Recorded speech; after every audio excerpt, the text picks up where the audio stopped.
Very good morning. आप सभी को शुभकामनाएं। डियर स्टूडेंट्स, हम लोग यहाँ पे 2019 का क्वेश्चन सॉल्व करने के लिए आमने सामने हैं। नीट का एग्जाम 26 जुलाई 2020 में होना। आपको बोल्डली और साहस के साथ उसके लिए प्रिपरेशन करना है। इस पेपर का सलूशन जितना क्वेश्चन को करना, नॉलेज गेन करना है, उतना ही एनालिसिस से है। ये सोचना है आपको कि किस चैप्टर से कितने क्वेश्चन आते हैं, किस कॉन्सेप्ट पे क्वेश्चन आते हैं, और उसका एनालिसिस करके आपको अप्रोप्रिएट प्लानिंग करनी होगी।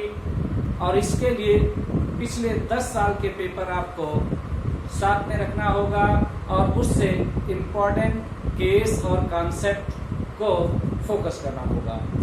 जैसे ये 2019 के क्वेश्चन पेपर का पहला क्वेश्चन है। कहाँ से है ये? सेमीकंडक्टर से है। और कितना सिंपल क्वेश्चन है। आपसे सिंपली क्या पूछा गया है कि for P type semiconductor correct statement is. P type semiconductor के लिए करेक्ट स्टेटमेंट क्या होगा? क्या holes are majority charge carrier and trivalent atoms are dopant.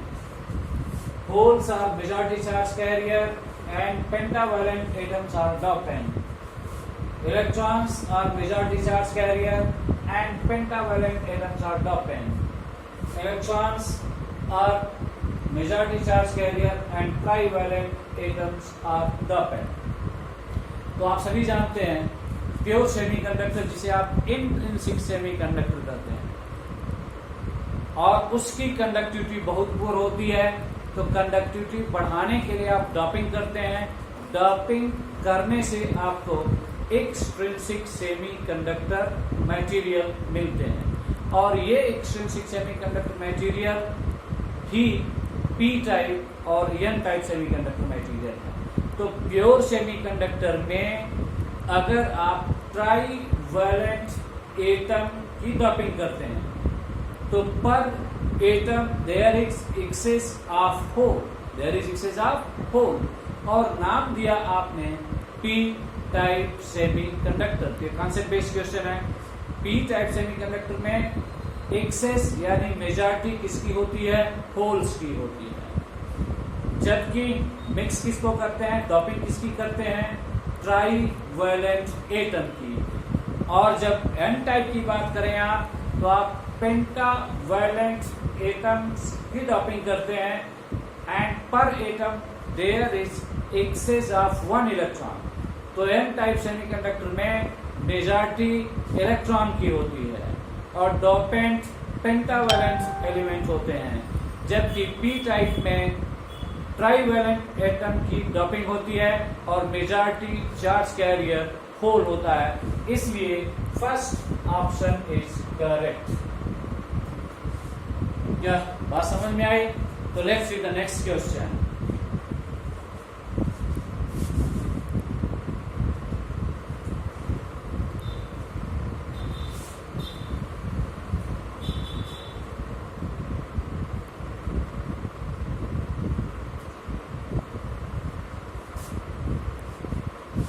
Question number 2 आपका ये कह रहा है body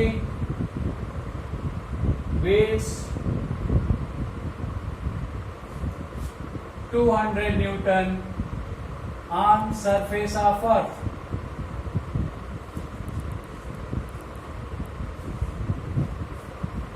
How much it will weigh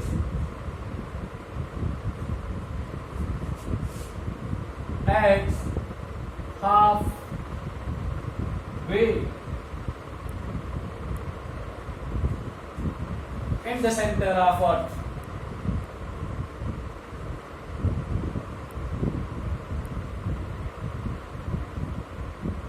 और 4 ऑप्शन है आपके पास। पहला ऑप्शन है 200 न्यूटन, दूसरा ऑप्शन है option B 250 newton, option C 100 newton और ऑप्शन डी 150 न्यूटन। ये सेकेंड क्वेश्चन, यानी जब कोई भी ऑब्जेक्ट है उसे आप अर्थ सरफेस पे रखते हो तो उस समय वेट कितना है, 200 न्यूटन है। और अगर इसको अर्थ, ये अर्थ है और ये सरफेस है, तो सरफेस की बात करें तो वेट W बराबर होता क्या है, mg, और ये 200 न्यूटन दिया गया है। तो how much it will weight, ये सेंटर है, सेंटर पर वेट कितना होता है, 0, क्योंकि g की वैल्यू क्या होती है, 0। और सेंटर से जैसे ही सरफेस की ओर जाते हो तो सेंटर से डिस्टेंस, अगर टोटल रेडियस r है तो सेंटर से यहां तक का डिस्टेंस r/2 होगा, और ये भी डिस्टेंस कितना होगा, r/2। ये क्वेश्चन कहां से है, ग्रेविटेशन से। ग्रेविटेशन में कहां से है, ग्रेविटेशनल एक्सीलरेशन से। तो ग्रेविटेशनल एक्सीलरेशन ही तय करता है कि वेट कितना होगा। और विद इन द अर्थ, अर्थ के अंदर g की वैल्यू होती है g एट सर्टेन डेप्थ, किसी गहराई पर, अर्थ के अंदर यानी गहराई पर, और अर्थ के ऊपर जाओगे तो ऊंचाई पर, बराबर जो सरफेस पर g की वैल्यू है ब्रैकेट में 1 minus d divided by re। d क्या है, डेप्थ है, re क्या है, रेडियस ऑफ अर्थ है। तो डेप्थ यहां कितना दिया गया है, हाफ वे। हाफ वे का मतलब क्या है, हाफ ऑफ द रेडियस। तो आप सिंपली लिख सकते हो g 1 minus re/2 divided by re। यारी सारी कटेगा, एज ए रिजल्ट g की वैल्यू क्या होगी, g at surface divided by 2। जब ग्रेविटेशनल एक्सीलरेशन आधा हो जाएगा तो weight at certain depth d बराबर weight at surface divided by 2, यानी 200 newton divided by 2 is equal to 100 newton. Because inertial mass change नहीं होता, चाहे अर्थ सरफेस से ऊपर जाओ और चाहे अर्थ सरफेस से नीचे आओ, चेंज होती है g की वैल्यू, उसकी वजह से वेट चेंज होता है, और वेट इज ग्रेविटेशनल फोर्स। इसलिए option C is correct, 100 newton. क्या ये बात समझ में आई? और इन्हीं सब चीजों को स्ट्रेट वे, अब अगर आपको ध्यान में आए, चार ही तो केस है कि सरफेस पे g की वैल्यू और सरफेस पे g की वैल्यू क्या होगी, और सरफेस से ऊपर जाओगे हाइटेस्ट पर g की वैल्यू क्या होगी, और डेप्थ पे g की वैल्यू क्या होगी। आल्सो यहाँ पे परसेंटेज इरर से क्वेश्चन है जो सामने आएंगे, question we will discuss. Next question number 3 check करें।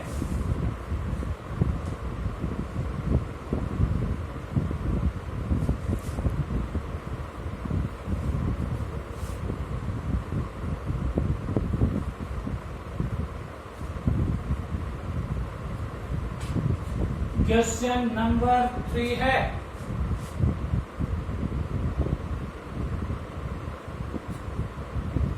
in which of the thermodynamic process heat is not released from the system? In which of the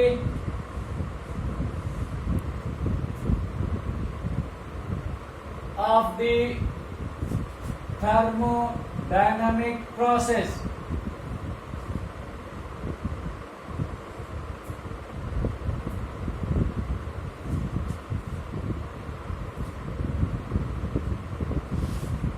heat is not released?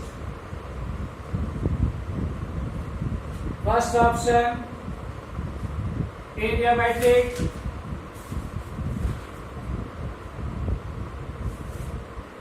Second option,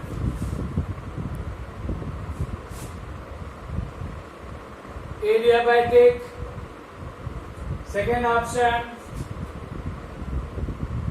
isobaric,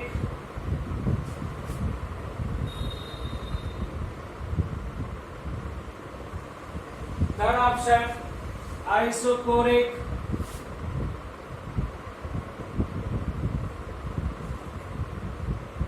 and fourth option isothermal. ये चार option conceptual question.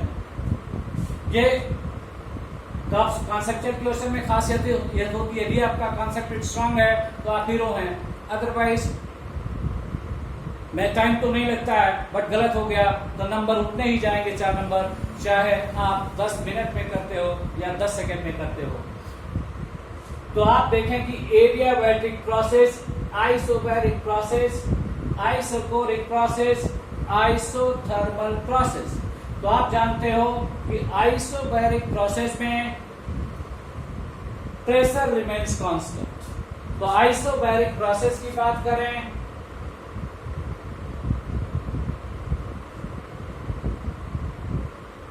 Pressure remains constant,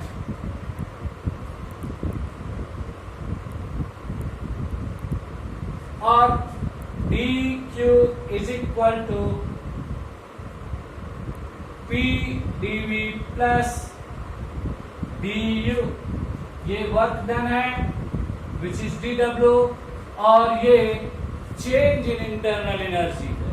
internal energy घटती है या बढ़ती है, इसका मतलब thermodynamic system heat energy को या तो बाहर करती है सिस्टम से और या तो अंदर करती है, that means it can release. इसका मतलब ये ऑप्शन सही नहीं हो सकता। उसी तरह से आइसोकोरिक, तो आइसोकोरिक प्रोसेस में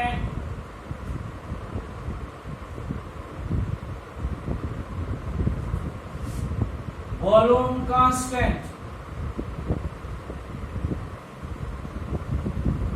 और वॉल्यूम कांस्टेंट, इसका इक्वेशन ऑफ स्टेट होता है D Q is equal to P dv plus du। So once volume is constant, work done is 0। फिर से इंटरनल एनर्जी चेंज होती है, और इंटरनल एनर्जी का चेंज होना इस बात को इशारा करता है कि या तो सिस्टम से हीट एनर्जी ली जाती है और या सिस्टम को हीट एनर्जी दी जाती है। इसका मतलब यहां पर भी हीट एनर्जी रिलीज होगी, तो ये भी ऑप्शन करेक्ट नहीं हो सकता। Isothermal process, temperature remains constant, but system से आप बाहर को हीट एनर्जी देते भी हैं और लेते भी हैं। टेम्परेचर कांस्टेंट सिस्टम का है, जबकि याद करें एडियाबैटिक प्रोसेस नाम से ही क्लियर है, यानी वो प्रोसेस जो सराउंडिंग से आइसोलेटेड होता है, ऐसी प्रोसेस जिसमें न बाहर से हीट ली जाती है और न ही बाहर हीट दी जाती है।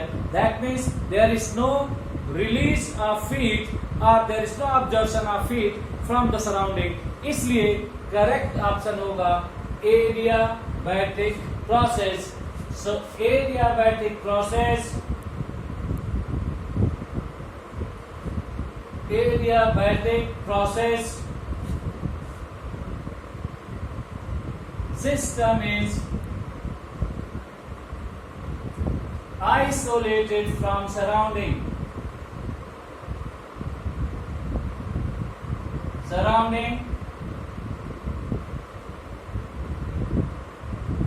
hence no release of heat energy।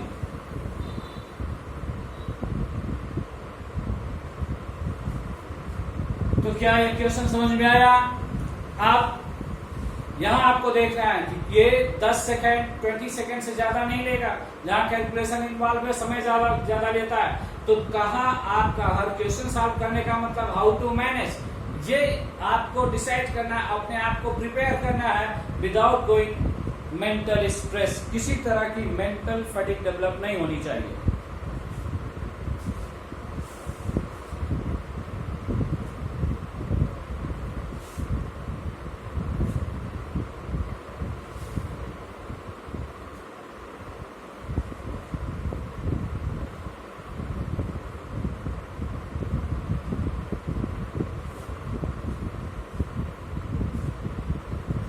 Question number 4 लेंदी है थोड़ा, और सभी देखें मेडिग्राम question. 6 similar bulbs are connected as shown in figure. 6 similar bulbs are connected as shown in figure। जैसा कि फिगर में दिखाया गया 6 आइडेंटिकल बल्ब जुड़े हुए हैं। The figure is attached with a DC source of EMF E, which is attached यानी connected with DC source of EMF।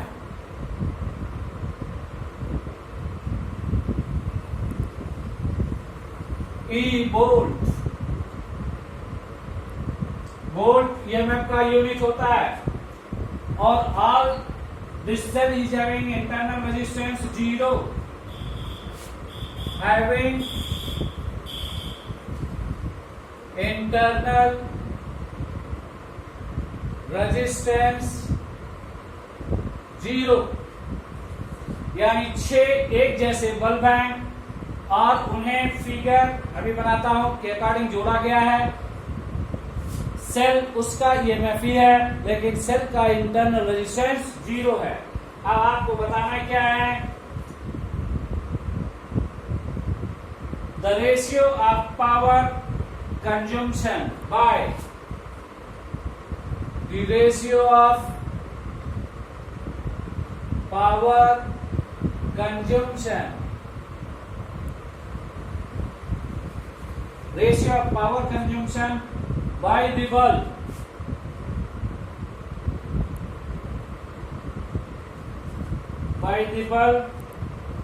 when case 1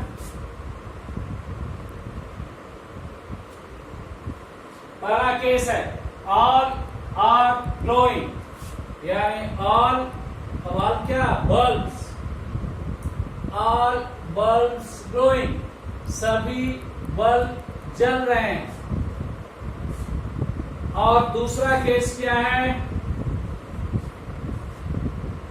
कि सेक्शन ए में 2 बल्ब जलते हैं और सेक्शन बी में, फिगर के सेक्शन और बी में, इन section A of figure 2 bulbs glowing, only 2 bulbs glowing, and in section B only 1 bulb is glowing।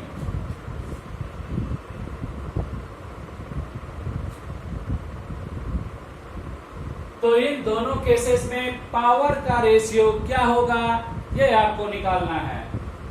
तो फिगर बना दें, ये है सोर्स ऑफ ईएमएफ ई और 6 बल्ब जोड़े गए हैं।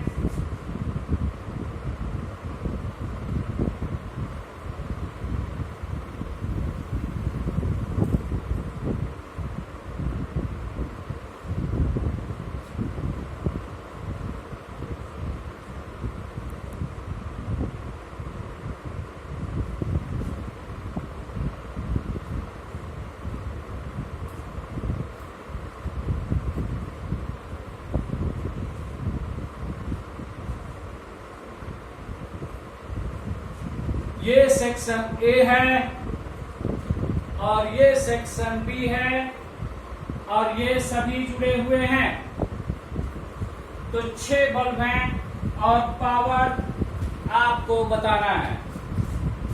तो आप देखें फर्स्ट केस को, तो एज्यूम करो कि सभी बल्ब का रेजिस्टेंस कितना है, R।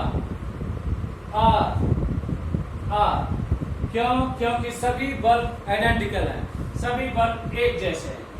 आप ये तीनों बल्ब पैरेलल में होंगे, ये तीनों बल्ब पैरेलल में होंगे क्योंकि ये जोड़ा गया है।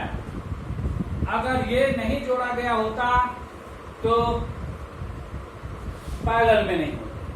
तो इन तीनों बल्ब का रेजिस्टेंस पैरेलल में, इन तीनों बल्ब का रेजिस्टेंस पैरेलल में, तो एक बल्ब का रेजिस्टेंस R है और 3 बल्ब पैरेलल में है, तो इनका रेजिस्टेंस यानी RA सेक्शन A का रेजिस्टेंस कर दिया जाए तो कितना होगा, R/3। अगर सीरीज में होते तो 3 टाइम्स हो जाता, 3R। उसी तरह से सेक्शन B का रेजिस्टेंस RB ये बराबर कितना होगा, R/3। अब ये दोनों रेजिस्टेंस सीरीज में है क्योंकि ये जोड़ा गया है, दैट मीन्स ये RA है और ये RB है और इसे EMF E से जोड़ा गया है। तो इस सर्किट का रेजिस्टेंस सीरीज में क्या हो जाएगा, RA प्लस RB। इसलिए R इक्वलेंट बराबर होगा RA plus RB which is 2R/3। ये रेजिस्टेंस होगा। तो आप जानते हो power consume is equal to B² divided by R या I² इंटू R। याद रहे जो भी डोमेस्टिक अप्लायंसेस है पूरे आपके इंडिया की, गवर्नमेंट ऑफ इंडिया सबके घरों में वोल्टेज कितना है, 220 वोल्ट आप कहते हो, यानी voltage remain same whereas current varies. अगर वोल्टेज दिया गया है तो सबके लिए पूरे सर्किट के लिए सेम होगा। और ये EMF E है और ये इक्विवेलेंट रेजिस्टेंस है, तो सिंपली दिस इज E²